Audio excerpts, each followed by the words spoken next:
Бедный народ не мог создать такое. Если мы соберем весь наш народ с разных диалектов и в одно место поставим, то мы единый портрет не нарисуем. Конечно, образ жизни поменялся. Общество, джамат понимали, что жизнь в знаниях. Все это объединяет джамат, объединяет род. Все наши обряды – это объединение нас в единый живой организм.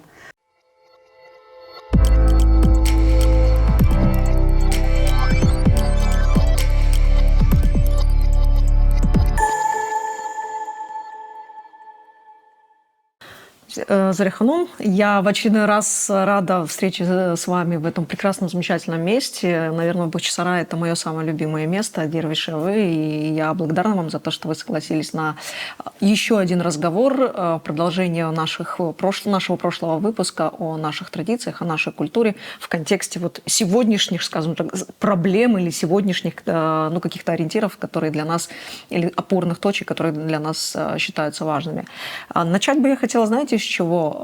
Мы с вами, во-первых, затронем 18-19 век, да, то, что происходило у крымских татар в Крыму в этот период. Это период для всего мира, большей части для Европы, западное формирование национальных государств, по сути дела, да, уже оформлялись границы, как-то детализировалась культура, да. В этот период Крымское ханство, по сути дела, на своем угасающем этапе, оно, по сути дела, исчезало, да. Что из себя представляло общество, как оно проживало и переживало этот период?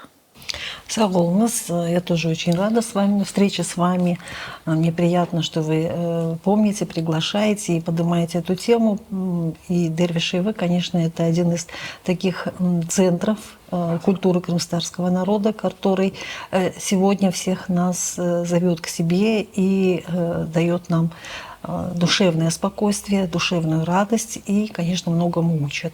Это очень ценно, это очень нужно. Поэтому я благодарю и вас, и благодарю, конечно же, Дервиш-Эвы за такую поддержку.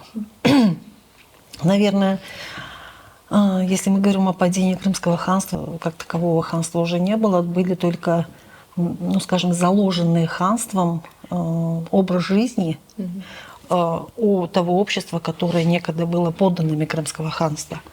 Ну и в частности, крымские татары – это автохтонный народ этого полуострова, который на протяжении многих веков здесь он формировался, становился, как народная государственность уже была на тот период у него. То есть этот народ уже прошел этап создания и жизни в собственном государстве. То есть они знали цену, что такое собственная государственность, а дальше уже они оказались в другой среде совершенно. И, наверное, несли память о тот багаж, который у них был набран за многие столетия, и сохраняли эти ценные знания, которые у них были. Конечно, образ жизни поменялся. Поменялась экономическая ситуация, поменялись возможности, быт поменялся. Ну, как поменялся? Поменялся, исходя из экономических потерь, больше всего. Но сама суть, трудолюбие, само отношение друг к другу, ценность друг друга, ценность семьи, ценность общества, в котором они живут, ценность земли, на которой они живут. Это, конечно, все сохранялось. И, наверное, сегодня тоже оно, не наверное, а сегодня тоже оно в нас живет. Мы ценим ту землю, на которой мы живем.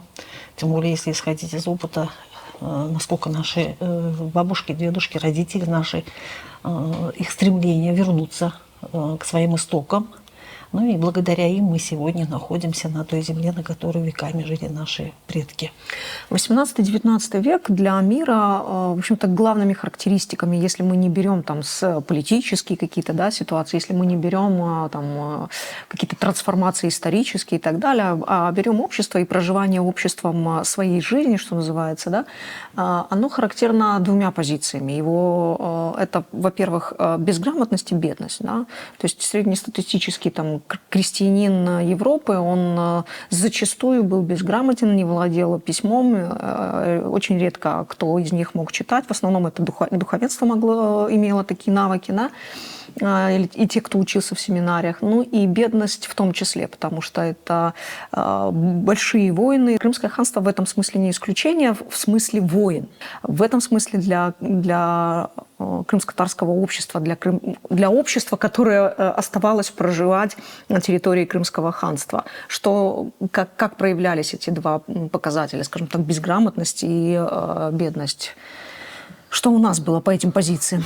Смотрите, наверное, понятие, как в Советском Союзе говорили, обязательное образование, да? Вот это понятие обязательного образования в Крыму существовало еще со времен Крымского ханства.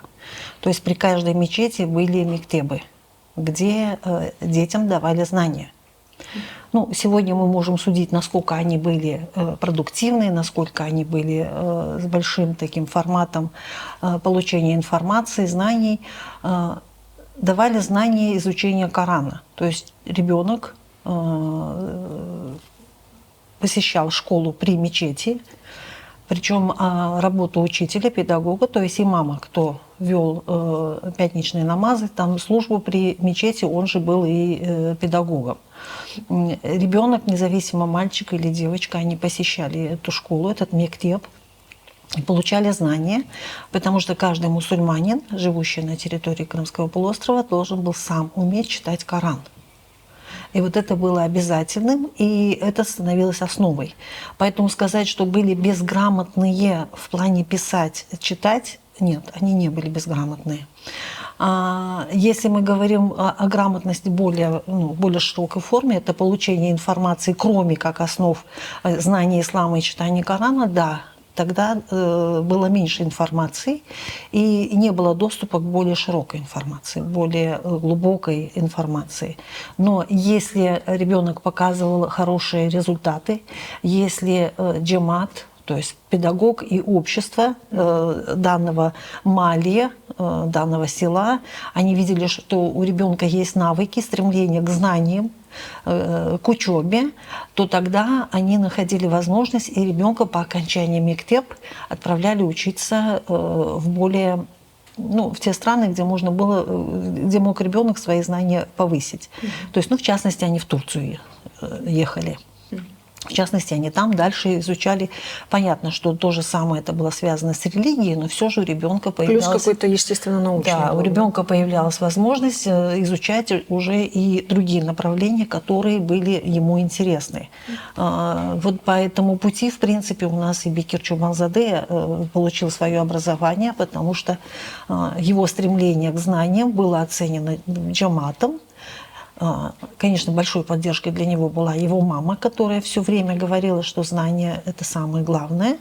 И мы получили человека с мировым именем, ученого с мировым именем.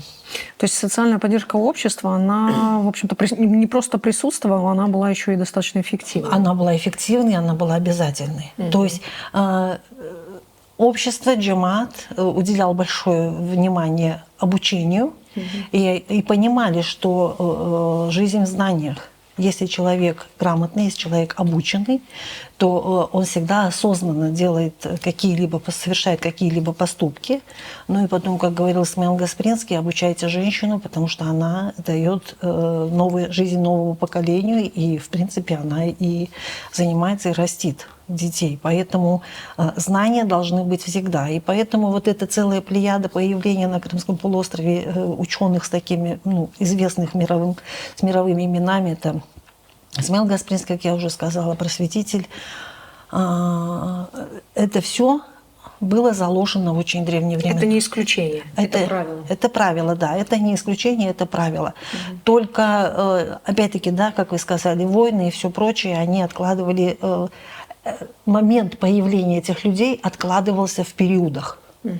То есть мы же не знаем, сколько было таких же звезд, таких же ярких личностей, которые не смогли получить образование, которые в ходе каких-либо там, я не знаю, событий умерли в детстве и прочее. Мы не знаем этих имен, но те, которые имена все-таки мы знаем, которые послужили развитию культуры нашего народа и вообще мировому развитию.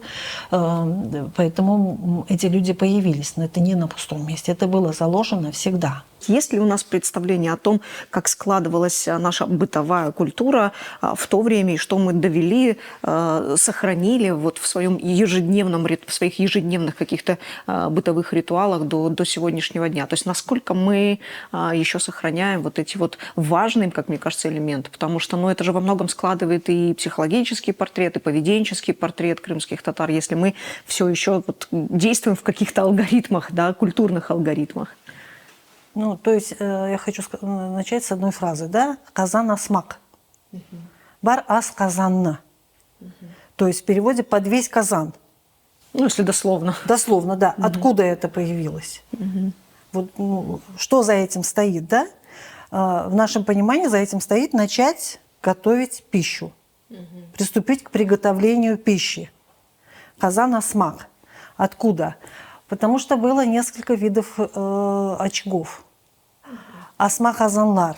То есть мы сегодня в музеях еще видим асма-казан. Естественно, сегодня дома мы уже ни у кого нету.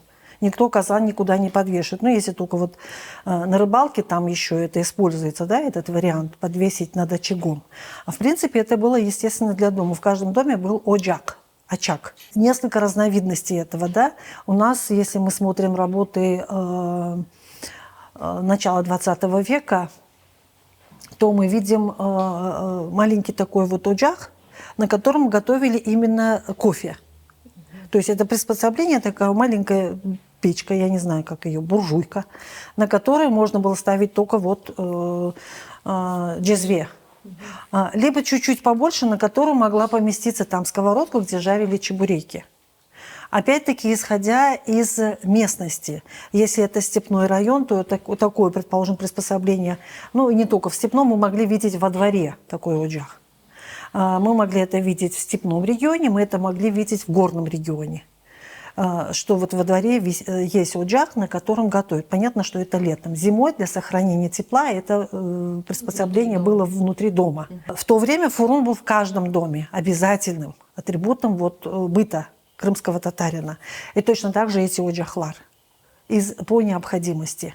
То есть зафиксируем, у нас были не просто отдельные виды печек, но еще и отдельные виды печек под разные функции. Да? Да. Для джезве свое, для чебурека янтыха свое и так далее, и так далее. Да? В принципе, для того, чтобы сварить один джезве для кофе, для гостей или для себя, да, не обязательно разжигать целую печь, а потом нужно будет это все гасить. Все-таки дрова нужно было принести, ценность была. Особенно в степных регионах. Поэтому приспосабливали небольшое, на котором достаточно, чтобы кофе сварилось. Все, этого достаточно. Либо жарить чебуреки. Рационально. Рационально все. Поэтому это все присутствовало в доме, это тоже есть одной из частей быта.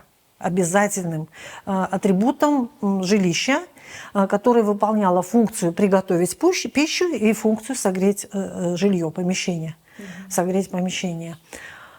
Следующим еще одним интересным атрибутом, причем такие скажем, печи, да, фурунлар, очаглар мы могли встретить в доме не только у крымских татар. Были производственные, да, как мы уже говорили, ремесла, пекари.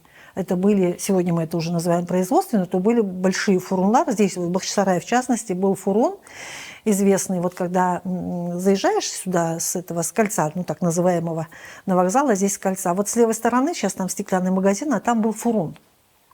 Именно бахчисарайский известный фурун, где пекли янтык, пироги, да, чебурек. И это все на базар потом выносилось. Они существовали. Но и также, как уже я сказала, да, ходили относительно, чаще в одинаковой одежде. Как отличить? Как здороваться? В основном приветствие было «Мерабангс». Сегодня мы все здороваемся «Селям алейкум». То есть, то, что существовало приветствие «Мерабангс», мы, в принципе, уже и подзабыли. То есть мы не используем в своем обиходе. Фактически мы его не используем. А в чем разница? Фактически. По одежде сложно было понять, этот человек, его религиозную принадлежность, он мусульманин, христианин и так далее. Поэтому говорили «мераба», то есть я приветствую вас, А если мы говорили селям алейкум, то это непосредственно к мусульманину. То есть мераба Восхваляю Всевышнего, селям к не алейкум. мусульманам, да? А мераба это было общее приветствие на территории Крымского полуострова, и все вот, друг друга приветствовали именно таким образом. А потом антропологически мы все разные, да? Вот далеко не надо идти, если мы... Уже я сказала, что в языке у нас столько всего намешано, но это же не только в языке. У нас намешано в антропологии нашей. Мы единый народ, у нас 3 диалекта, но если собрать со всех диалектов... Причем в одном диалекте можно собрать несколько разновидностей антропологических.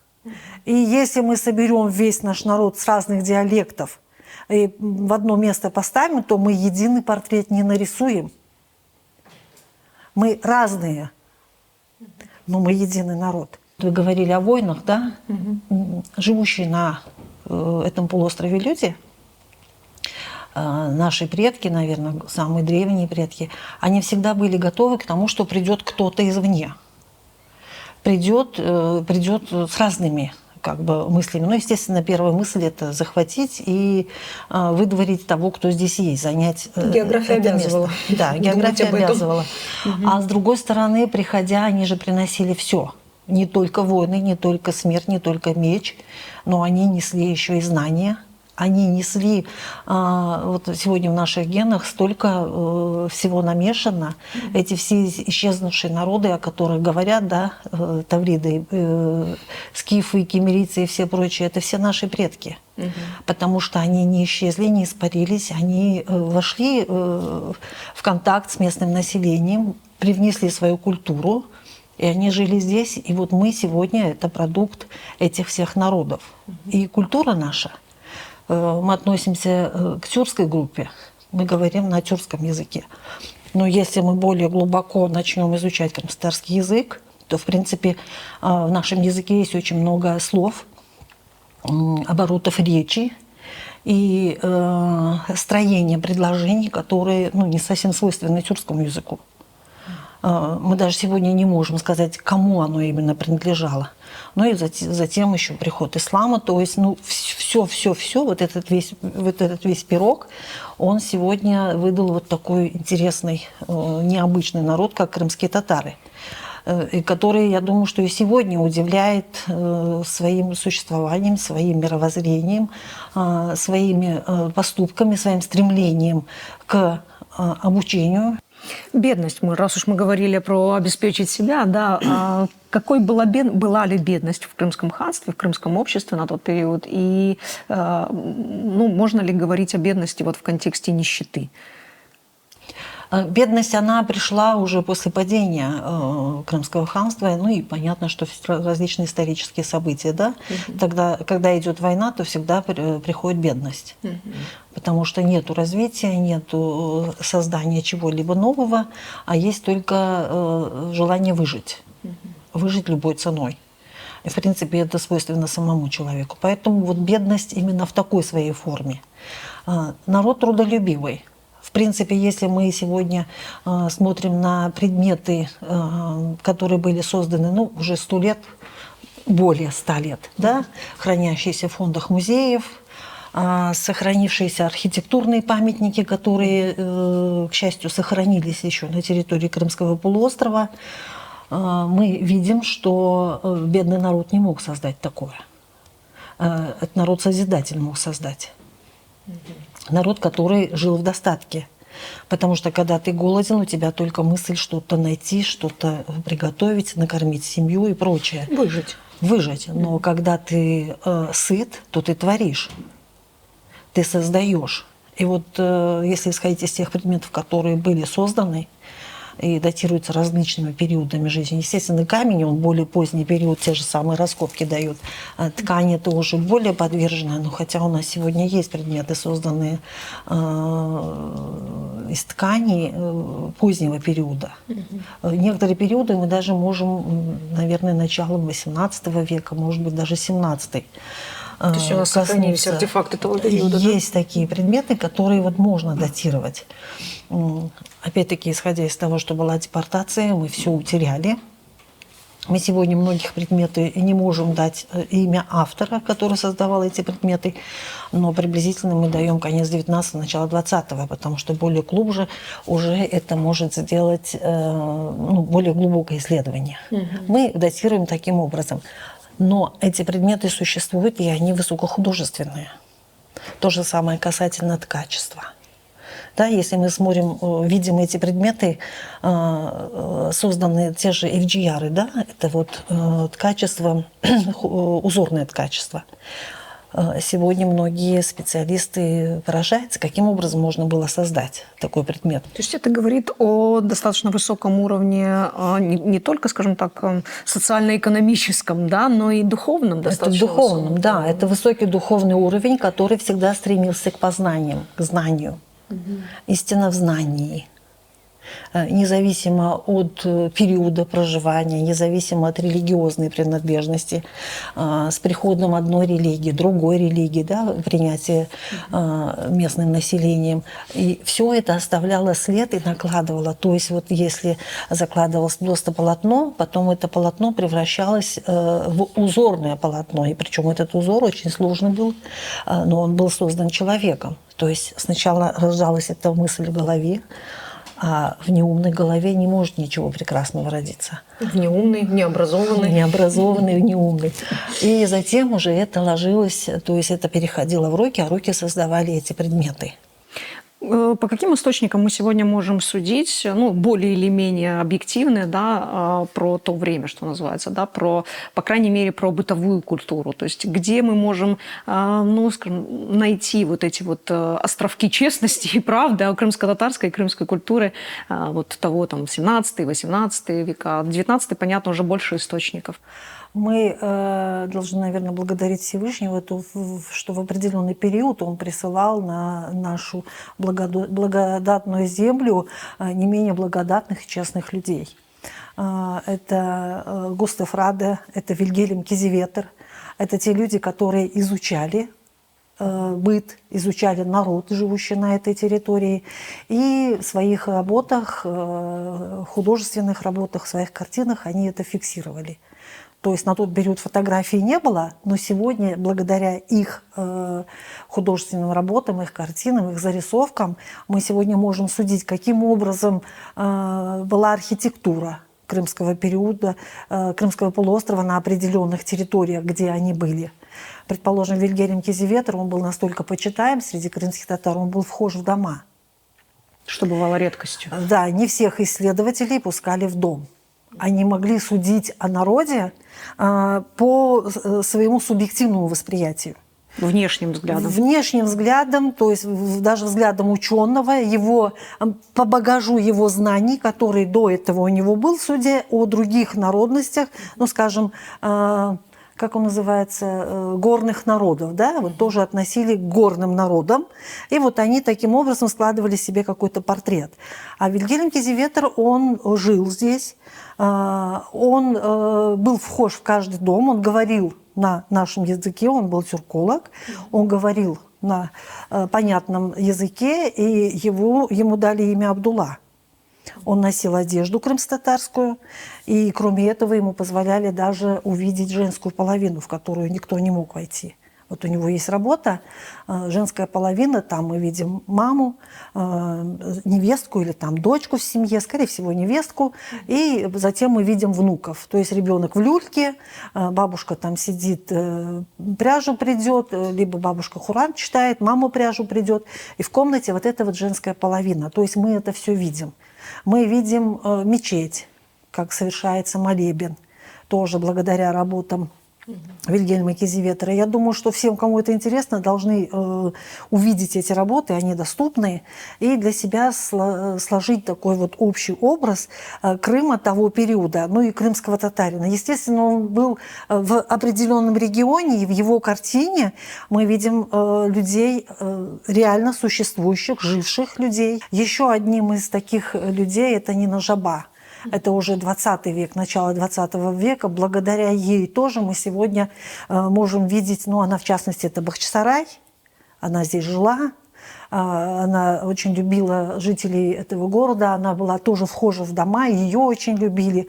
По ее работам мы можем судить. Восстановить какие-то картинки. Да, мы можем судить о быте, о одежде, о том, каким образом эти люди жили, чем они занимались. Вот это настолько документально, фактически она все это фиксировала в своих работах. Поэтому, я же говорю, были люди, которые все это сохранили, и их работы сегодня бесценны. Говоря о вообще бытовой культуре, я точно понимаю, что любой отправной точкой, с чего можно начинать беседу, это, безусловно, дом крымских татар. Да? То есть для нас дом, он имеет не просто там какое-то, не знаю, социальное значение, да, это большое символическое значение. Да? Вот говоря о доме, да, как он был устроен, как протекала жизнь в этом доме, какие там были вот эти вот половинки, да, женская, мужская, где собиралась семья, что объединяло в доме всю семью? То есть как протекала жизнь внутри дома крымских татар? Ну, наверное, если говорить о доме, прежде всего надо говорить о доме в разных регионах. То есть в каждом регионе был свой дом, свой уклад. И он отвечал именно потребностям этого региона, потому что регионально диктовались свои условия для строительства жилья. Да? Ну, вот мы говорим, там, Гурзуф, Ялта, у нас есть фотографии, да? Дом, крыша этого дома является двором для другой семьи. А крыша того дома еще для другой семьи. Каким образом чужой человек может ходить по твоей крыше, да? Нет, он не может ходить, это твои дети, это твои внуки. То есть, глядя на то, что, вот, предположим, там скала какая-то, гора, и на нее буквально этот дом всаживался.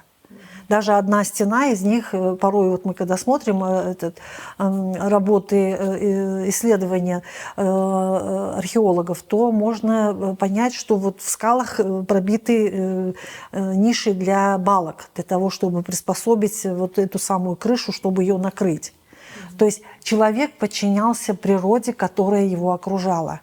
Он принимал законы, которые диктовала природа. На пустом месте не может ничего появиться. И этот народ вобрал в себя столько культур, столько знаний.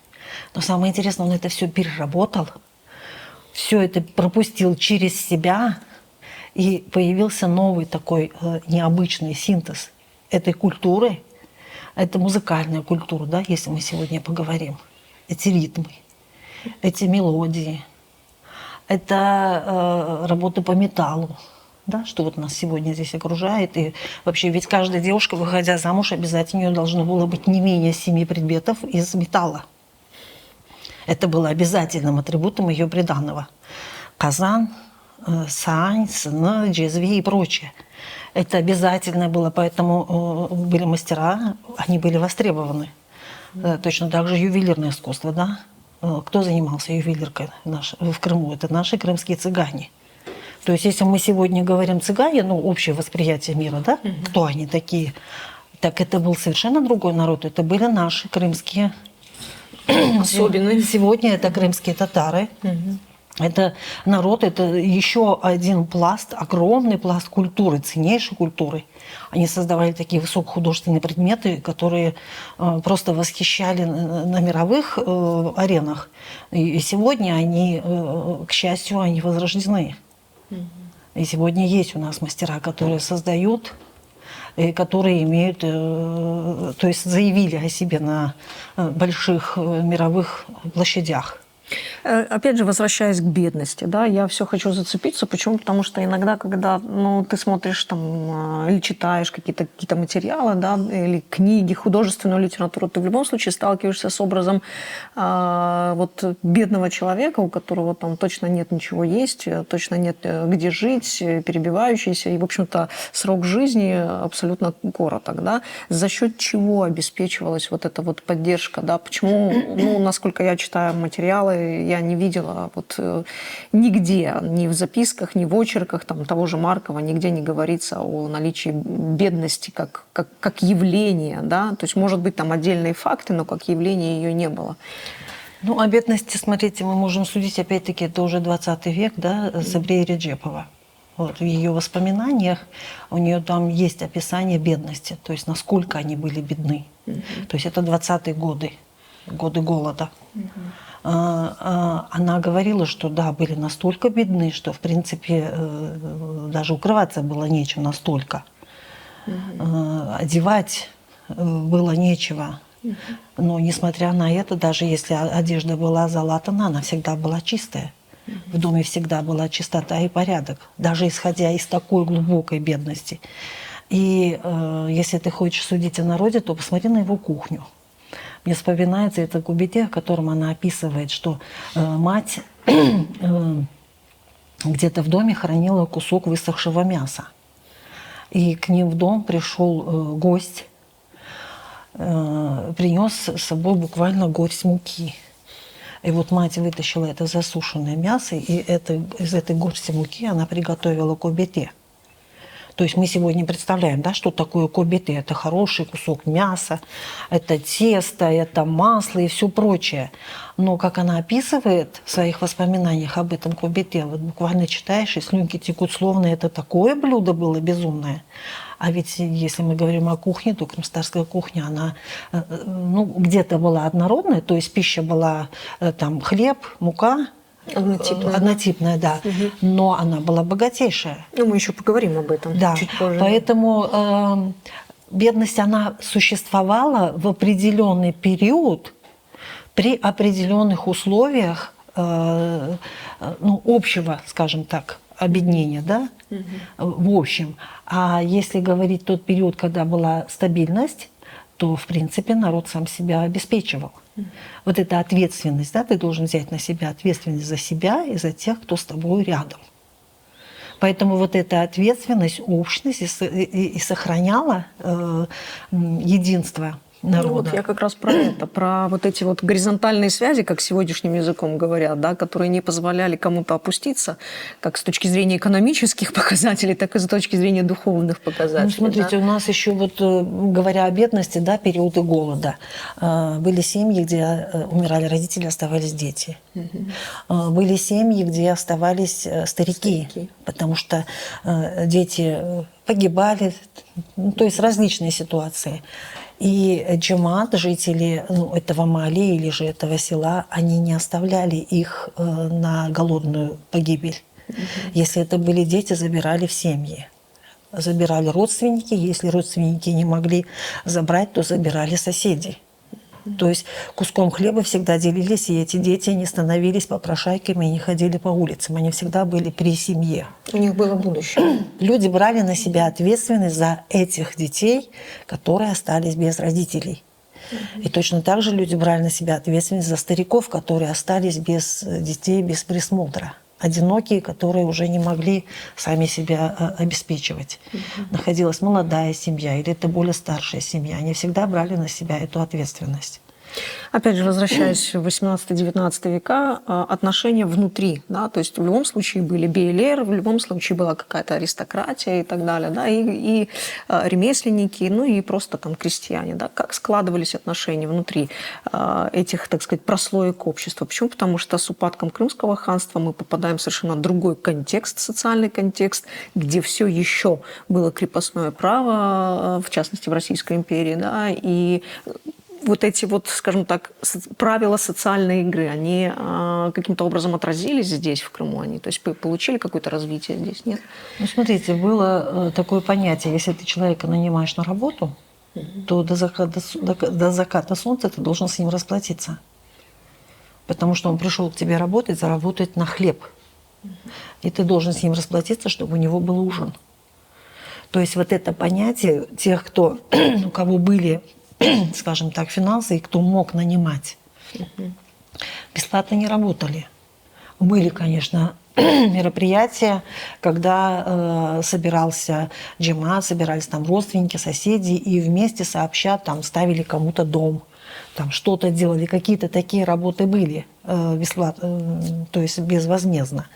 Но в любом случае это было согласовано, то есть этой самой роднёй, этим джаматом. То есть вот эта честность в отношении, она присутствовала. Понятно, если мы читаем художественную литературу, там воспоминания каких-то этих, опять-таки мы говорим о периодах, да? Это уже конец XVIII века, естественно, идет сильный упадок. XIX век, там Сложно вообще говорить об этом периоде, потому что само общество, само государство – это постоянные стрессовые, скажем так, влияния. И за счет этого, естественно, народ где-то черствел. Но вот эта вот внутренняя налаженность ответственности друг за друга, она существовала. И поэтому даже те зажиточные, я же говорю, вот фактически жертвовали, да? Жертвовали деньги мечети, а потом детей отправляли учиться. Так это же не только было соотношение детей. Точно так же эти же деньги пожертвования отдавались семьям, которые оставались без кормильца. Предположим, женщина осталась, мужа нет, муж умер. И эти деньги пожертвованные отдавались этой семье на то, чтобы она имела какой-то промежуток времени, чтобы встать на ноги. Точно так же кому-то другому нуждающемуся. То есть ответственность друг за друга, особенно у тех, кто занимался, тех, у кого были деньги. То есть вот это меценатство, оно присутствовало. Может быть, поэтому у нас до сих пор, когда говоришь о том, кто социально значимые, да, у нас люди, да, вспоминают о людях, которые вносят свой вклад в развитие общества, о людях, которые, скажем так, не просто и известны масштабами своего бизнеса и так далее, да, а известны тем, насколько они готовы участвовать в социальных каких-то проектах и так далее. Для нас до сих пор эта история имеет значение. Да? То есть успех у нас с таким социальным хвостиком обязательно должен быть. Обязательно, потому что в Крыму считалось благим делом построить мечеть. Для этого выделялись финансы. То есть выделял тот человек, который мог, либо их было несколько. Очень было почетным привезти воду в город или в деревню. Из источника построить фонтан. Мост. Мост обязательно. Вырыть колодец там, где нет воды. И вообще доступность к источникам, к воде, к ней всегда относились по-особому. В Крыму никогда не было, чтобы был закрыт доступ к источнику. Потому что это было необходимо для выживания всего общества. Как наши бабушки говорили, Крымда яс брай. То есть если даже мы говорим, да, что Крым – это юг, здесь всегда тепло и прочее, а наши предки говорили, что в Крыму лето всего месяц. То есть в марте снега, в апреле еще прохладно, немножечко тепла дали, в мае опять холод, в июне идут дожди, вот в июль он дал тепло. И если вдруг в августе пошел дождь, все, лето закончилось. И в принципе вот такая вот как бы изученность природы людьми, она здесь существовала, жила всегда. Они всегда знали, где можно строить дом, где нельзя строить дом. Они говорили, если река когда-то здесь прошла, через 100 лет она еще придет. Нельзя здесь строить. Вот с чем мы столкнулись, да, вот несколько лет назад в этом Василии. Василия, в Судаке тоже было потоп большой, да. Река камней. Хотя когда в 90-е годы начинали там строить, старики говорили, не стройте здесь река камней. Они не верили, и мы это увидели. Просто шла река из камней, причем через 100 лет. И когда говорят, что вот нельзя этого делать, надо к этому прислушиваться, потому что у природы есть свои законы. Есть свои правила. А у крымской тем более. Да. Говоря о быте, да, продолжая этот разговор, есть место, где где семья собиралась, да, и собирались в какой момент они собирались? Понятное дело, что собирались на утреннюю молитву, да, а в какой момент еще могли собраться? То есть молитва дневная, полуденная, она могла происходить где-то в мечети, где-то на работе и так далее, да. А в какие периоды собиралась семья, да, если это не празднество, а если это не какое-то большое мероприятие? То есть, по сути, как складывался день мужчины и женщины, да? Понятно, да, что женщина, она была в основном в доме. На ней хозяйство, на ней дети. И вот это несла она на себе. Мужчина уходил на работу. Естественно, поднимались на утренний намаз. После уже не ложились, уже нельзя было. Шли приготовления. Если позволяло там, то есть не было такой ранней необходимости уходить зимой, да, в частности, куда-то на яйлю, там, я не знаю, на виноградник, там, в сад и прочее, какую-то работу делать мужчинам. В принципе, они находились дома и находили себе работу уже в доме во дворе. какие-то, ну, чем-либо занимался мужчина. Женщина в доме. Вот она приготовила, покормила мужа, муж, значит, занимается, либо ушел на работу, либо занимается во дворе чем-то.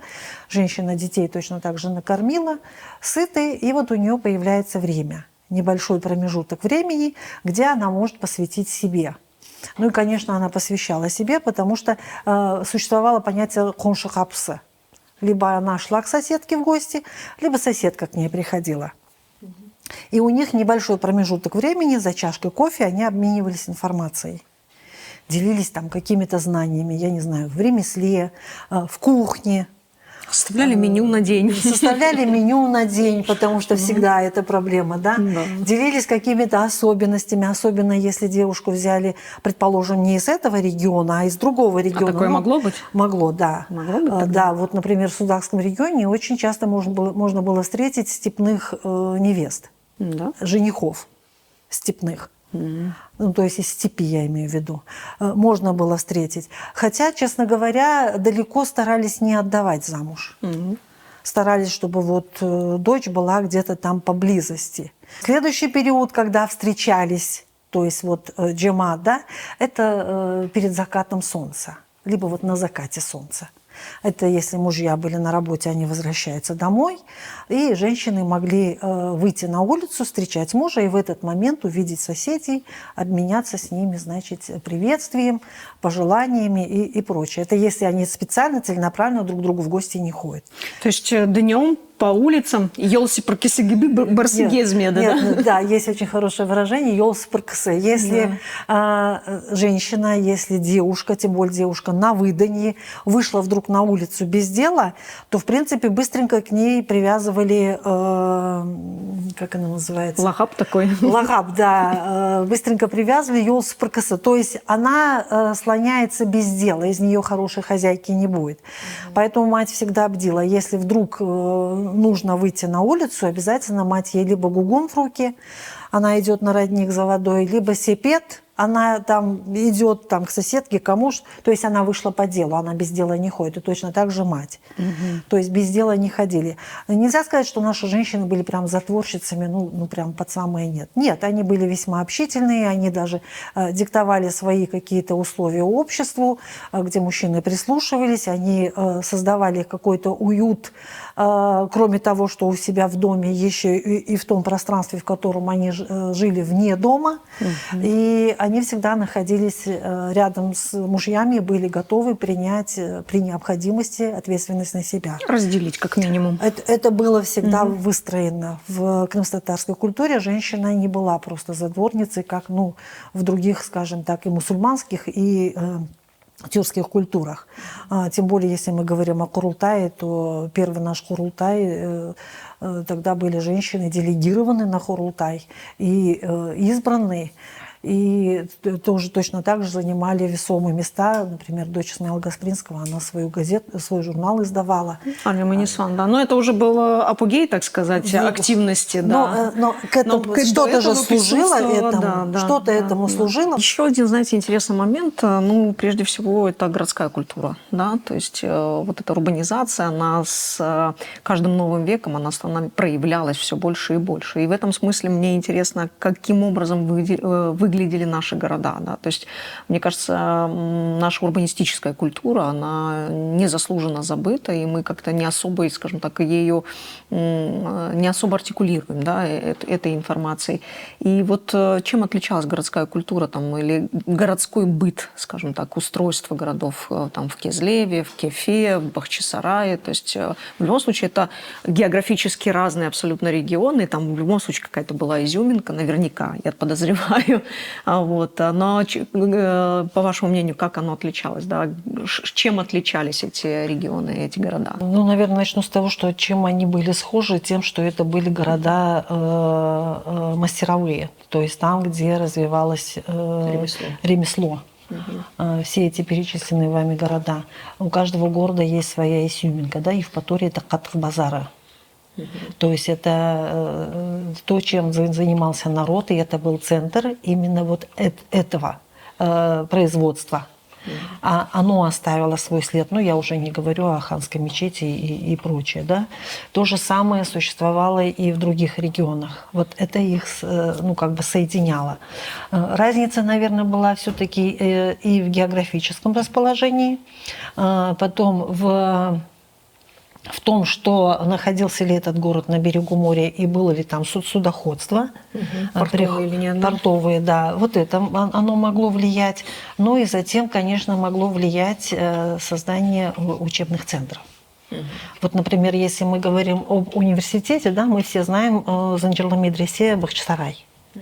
Но не все, к сожалению, знают о медресе Инджибек Хатун Старый Крым. Это первое высшее учебное заведение, которое было построено женщиной, жившей вот в старом городе, в городе Старый Крым. И это был довольно-таки весомый, известный культурный центр. И она мало того, что настояла на том, чтобы это учебное заведение было построено, она еще и была там директором, ну, по нынешним понятиям. Менеджер. Да, она пригласила туда лучшие умы исламского мира, и если уже 18-19 век, даже раньше детей отправляли в Стамбул учиться, то в тот период, это 1315 год, вот мы праздновали 700-летие, то в тот период со всего исламского мира ехали вот в этом медресе получать образование. То есть это еще один центр, помимо Занджерлы медресе? Это вот более ранний центр помимо Занджерлы медресе, но опять-таки, да, Крымское ханство период, затем уже здесь у нас, в Бахчисарае. И опять-таки отличалась жизнь города от этого тоже. Потому что сюда скапливался контингент, который стремился к знаниям. То есть это были знания духовные, не материальные знания. Если, предположим, к мастерам стремились получить профессию материальную какую-то, создавать предметы, то здесь уже воспитывалось духовенство, которое потом послужило еще более сильному развитию общества и, конечно же, Крыма, Крымского полуострова. И от этого менялась инфраструктура города, да? Естественно, менялась. Были востребованности разные, менялась инфраструктура. Потом, если говорить, вот очень интересно, путешественники упоминают о банях в Крыму. То есть это тоже был еще один, ну, если мы говорим о городе, потому что мы знаем больше о городских банях. Это Евпатория, это в Евпатории, кстати, баня еще в 1988 году она функционировала, эта турецкая баня в городе Евпатории. То есть это еще буквально недавно, да, относительно. Такая же баня вот у нас здесь в Бахчисарае. Такая же баня была в Карасу-Базаре. И вот это был огромный культурный пласт, причем его строительство вот этого центра занимало, то есть требовало очень большие знания во всех отношениях. То есть это горячая, холодная вода, это постоянная влага, и эти бани веками стояли. Это были глубочайшие знания мастеров, и эти мастера, они воспитывались, специально обучались. А затем это был, ну, сегодня мы говорим спа-салоны, да? В принципе, это и был тот самый спа-салон. С одной стороны, это стремление к тому, чтобы народ всегда был чистый. Там, где есть чистота, нету эпидемий, нету болезней.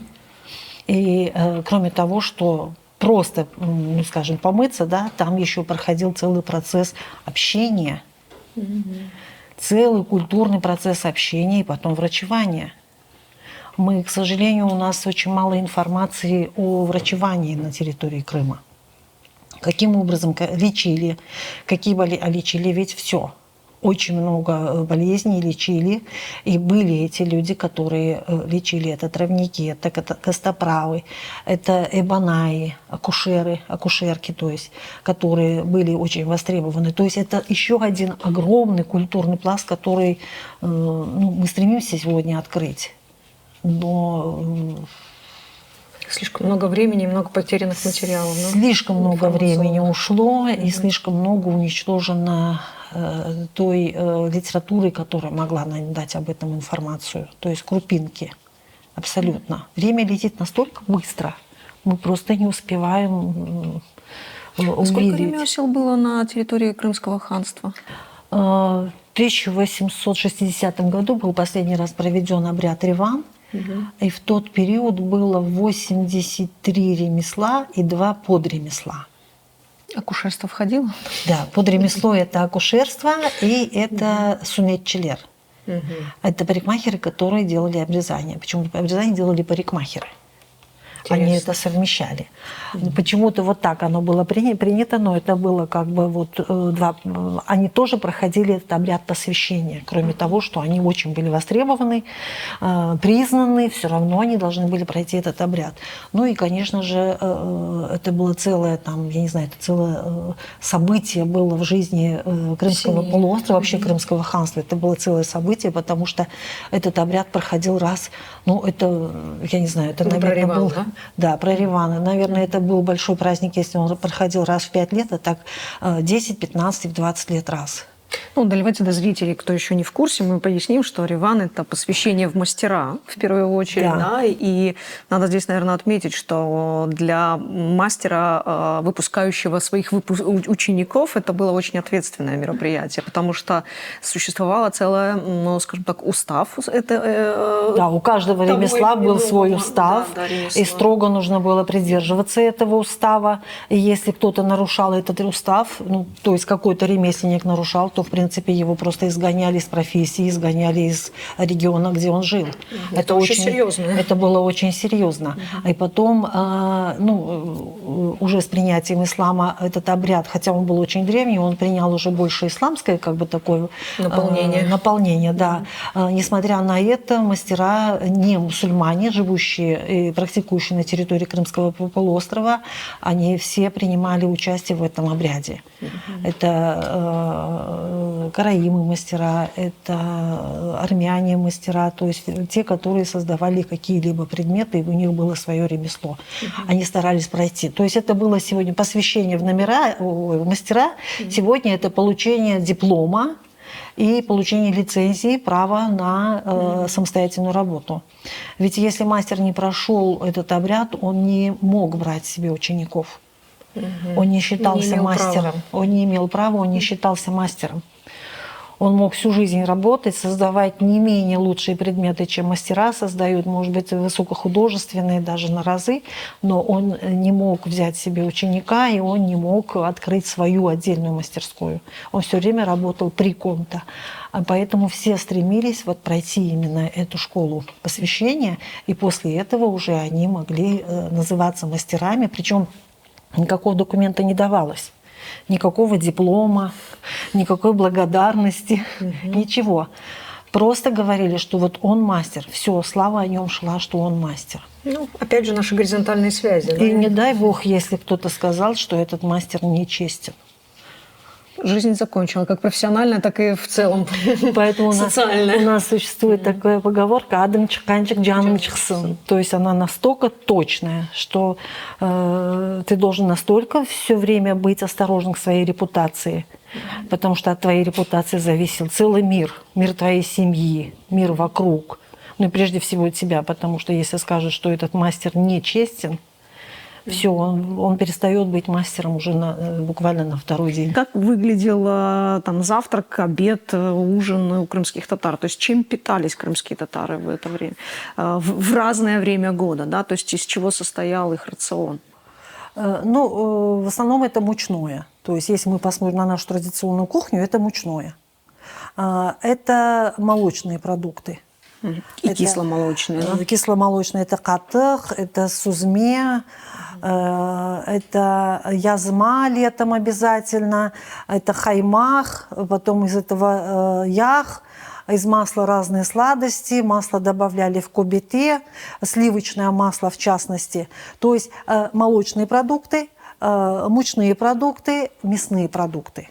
То есть, в общем-то, сбалансировано. Да, в общем-то, сбалансировано, в общем-то, как будто бы однотипно, но у нас было 100 разновидностей кубите. 100 разновидностей. Это из диалектной особенности и из особенностей того, что можно было придумать. То есть, ну, это же тоже, да, там сутле кобете, шорпала кобете, хатмер кобете и так далее. Дорткоше кобете. Дорткоше кобете, это вот мы все, что вспоминаем, да. Или вот у меня, когда сестра замуж выходила, у нас была соседка вот из степных наших крымских татар, и когда мы ехали на Чагырту, она приготовила пырнычку бетеса. И она говорила: «Бізде чөлде пырнычку бетеса алып кетелер Чагыртуга». То есть кобете из риса. Ну, понятно, там не только рис, там и мясо было, там кишмиш было, очень вкусно это было. Но вот особенность того, что то есть к отдельным мероприятиям еще и были свои блюда. То есть ритуальные блюда. Это, ну, назовем условно, это ритуальным блюдом. Например, в Ялубое, когда девушка замуж выходила, на утро бахчисарая лахша кесиеда, сачтан инджи, то есть вермишель очень тонко-тонко. Ялубой, да, это каши-каш. Это чтобы в одну ложку 7, а то и более пельмешек поместилось. 7? Вы, по-моему, 20 было. 15-20. От 7 и более, да. Ну, это совсем мой мах там. Вот. А в степном районе это чебуреки невеста жарила с утра. До нас дожили в основном чебуреки. Ну, как сказать. Сегодня Келлендер, конечно, очень быстро пиццу делают. Сильно себя не загружают. Но, конечно, чебурек это остается одним из самых любимых, скажем, блюд. Я имею в виду в первый день. В первый день, да. Ну, смотря в какую семью попал. Если это традиционная семья, которая хранит память о своих традициях, свою региональную особенность, то тогда, конечно. Вот у меня племянница замуж выходила, утром чебуреки жарила. Ну, вперед из песни, да? Ну, понятно, что ей чебуреки не дали жарить, это все делала Хайнана Заловка, но сам факт того, что Келин чебурек хаурда, это уже кругом вся деревня знала, что Келин чебурек хаурда. То есть она свои обязанности выполнила. Хабер-и-вар. Да, хабер-и-вар. Поэтому, ну, в этом и есть прелесть. В этом есть прелесть, в этом есть особенность, интерес. Народ и веселиться умел. Смеяться, радоваться, песни, музыка, танцы. Ну и, конечно, когда нужно сплотиться в какую-либо трудную минуту, то это тоже народ умел. Он всегда сплачивался, всегда был вместе. И независимо, на чьи плечи ложилась вот эта вот ответственность, на женские или на мужские, особенно в депортацию, да, если мы возьмем, ведь основная трудность легла на женские плечи. Да. Основная. Праздничные блюда, да, блюда, которые печальные какие-то события готовились. То есть была ли региональная разница в этом? Опять-таки, да, говоря о какой-то о каком-то блюде, которое готовилось, ну, там, скажем, на поминание, да. Поминание, да. Если это был дни похорон были, то, конечно, это эльва, ну и миген хамырдан, эти вот птичклер. Если это уже было дува, то, в принципе, это уже был полный набор пищи. Это либо там сарма, либо хаш-хаш. Конечно, больше, как бы, когда готовили вот этот 3-й день или 7-й день, всегда вспоминали, что же любил усопший. Вот его любимое блюдо старались делать. То есть еще раз как бы напомнить о нем. В основном блюда, они сильно не разнились. Ну, конечно, салаты, прям вот такое все это не делалось. Это сегодняшнего дня, да, так это сказать, вот сегодняшнего. Да. Тогда нет. Тоже пища была тоже скромная. Потому что у нас сейчас еще есть дискуссии, что вообще как бы у нас нет такого в традициях, и не нужно накрывать столы ни до, ни после, как говорится, самого процесса молебна. Это не у нас. Это говорят, что у нас, да, но у нас много сегодня говорят у нас. Почему? Потому что они не знают своих вот этих вот исконных, традиционных. Сегодня люди немножечко не совсем понимают, что такое там молебен, да, что такое свадьба, что такое там, предположим, сунет и все прочее, да. Все говорят не надо. Ведь все это было не потому, что вот там кого-то накормить или удивить надо, да. Эти все обряды, независимо от праздничные, это радостные, либо это вот такие печальные вот поминальные, события. печальные события, все это объединяет джемат, объединяет род, собирает род в единое место и еще раз ему напоминает, чьими предками они являются и какую задачу они несут на себе. И еще раз показывают, что вот наша традиция, она вот такая, и вот мы ее передаем вам, следующим поколениям. Потому что если теряются традиции, если говорят «не надо», «не обязательно», то тогда и нации не остается. тогда Нет ничего нет связующего. необходимости ходить друг к другу, общаться друг с другом. И тогда человек остается совершенно один, и в радости один, и в горести один. Все наши обряды – это объединение нас в единый живой организм, в целостное. В депортации свадьбы, вот эти сохранения обрядов, традиционная музыка, она сохранила само осознание, кем мы есть, кто мы есть. Да, совершенно разная музыка. То есть Крым – это такой вот симбиоз, где всегда звучала разная музыка. Мы принимали ее, воспринимали, но всегда есть свое исконное, оно должно звучать рядом. Если ты это слышишь, то ты остаешься в семье. Если ты перестаешь это слышать, то ты уходишь в пространство, в котором ты не будешь привязан ни к какой другой семье. Это вот как корень оторвался в воде, да, водоросль, корень оторвался и уплыл. Вот он пока к себе подобному не прибьется и не пустит корень, он не будет дальше существовать. Он может просто оторваться, его может унести куда угодно, там, выбросить его на сушу, и он умрет, этот корешок. Вот то же самое человек. Если он отрывается от своего, причем неосознанно, да, или же осознанно, он отказывается осознанно, но он не понимает, что там, куда он стремится, там нету вот того, что ты ищешь, потому что ты не знаешь, что ты ищешь. Вот семья – это целостность, язык – это целостность. Ну и вот таким образом мы несем память своих предков, мы выполняем свой долг перед теми, кто